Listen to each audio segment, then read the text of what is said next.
Assalamualaikum warahmatullahi wabarakatuh. Salam satu hati. Perkenalkan, nama saya Raffi Permadi. Saya dari SMK Mandiri Percut Saituan. Dalam video ini saya akan menyampaikan penggantian brake shoe pada sepeda motor Honda Repo.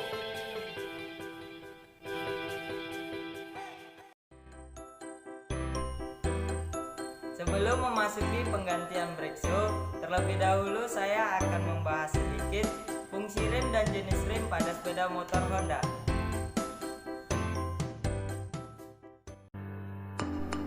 Apakah fungsi rem pada sepeda motor? Fungsi rem pada sepeda motor yaitu untuk memperlambat dan menghentikan laju kendaraan. Ada berapa jenis sistem rem pada sepeda motor? Jenis sistem rem pada sepeda motor terdiri dari dua jenis, yaitu 1. Jenis sistem rem tipe tromol atau drum brake. 2. Jenis sistem rem tipe cakram atau disc brake. Apa saja gangguan pada sistem rem?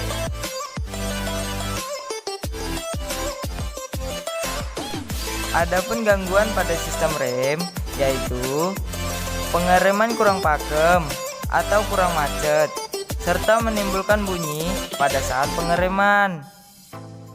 Berikut penyebab rem kurang pakem. 1. Penyetelan kurang tepat. 2. Keausan pada tromol atau drum brake. 3. Keausan pada kampas rem atau brake shoe. Berikut penyebab rem bunyi. 1. Terjadi kontaminasi pada tromol atau drum brake. 2. Terjadi kontaminasi pada kampas rem.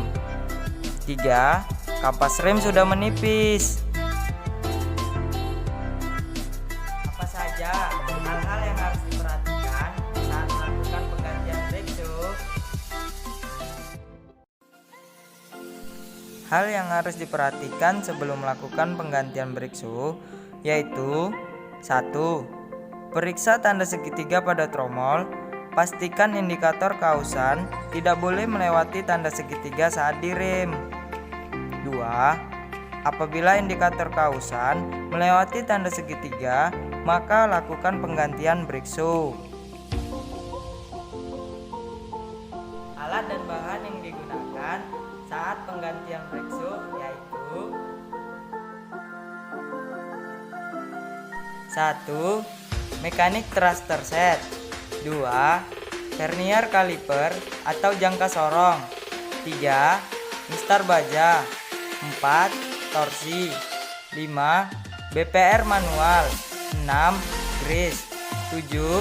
Brake cleaner. 8. Kertas amplas dan new brake shoe atau kampas rem baru. Berikut ini prosedur penggantian brake shoe pada sepeda motor Honda Repo.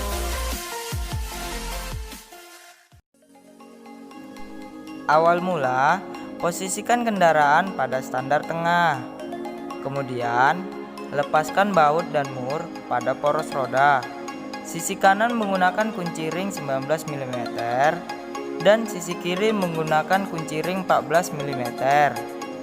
Kemudian, lepaskan drive chain adjuster atau penyetel rantai. Setelah itu, lepaskan baut pengunci brake panel dari arm brake stopper. Lalu, lepaskan adjusting nut atau penyetel gerak bebas rem. Selanjutnya, lepaskan joint piece. Setelah itu, lepaskan poros roda dengan menariknya. Kemudian, lepaskan drive chain atau rantai. Lalu, tarik roda ke belakang. Setelah itu, barulah bisa melepaskan rem dari tromol. Kemudian, lepaskan brake shoe. Melepasnya dari salah satu sisi terlebih dahulu. Langkah selanjutnya yaitu mengukur ketebalan brake shoe. Mengukur ketebalan kampas rem pada tiga sisinya dengan menggunakan jangka sorong. Jika kampas rem tipis atau terkena grease dan oli, maka lakukan penggantian. Setelah itu, bersihkan diameter dalam tromol menggunakan kertas amplas, lalu semprot dengan brake cleaner. Selanjutnya, lumasi brake cam dengan grease. Setelah itu, pasang kampas rem baru pada brake cam. Pemasangan dilakukan dari salah satu sisi brake cam. Kemudian, tarik sisi yang lain. Setelah itu, pasang brake panel pada tromol. Kemudian, tempatkan roda belakang pada swing arm. Lalu, pasang grip chain dan kelengkapannya. Selanjutnya, pasang poros roda dibantu dengan palu karet. Setelah itu, pasang grip chain adjuster. Kemudian, kencangkan mur poros roda.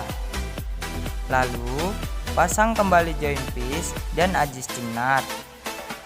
Setelah itu, pasang kembali mur pengunci brake panel dengan arm brake stopper berukuran 12 mm.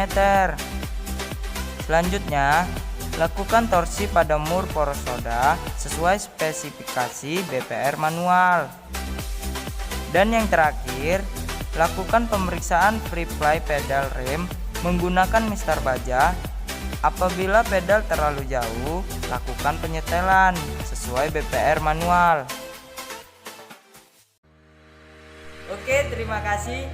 Sekian video dari saya. Semoga bermanfaat.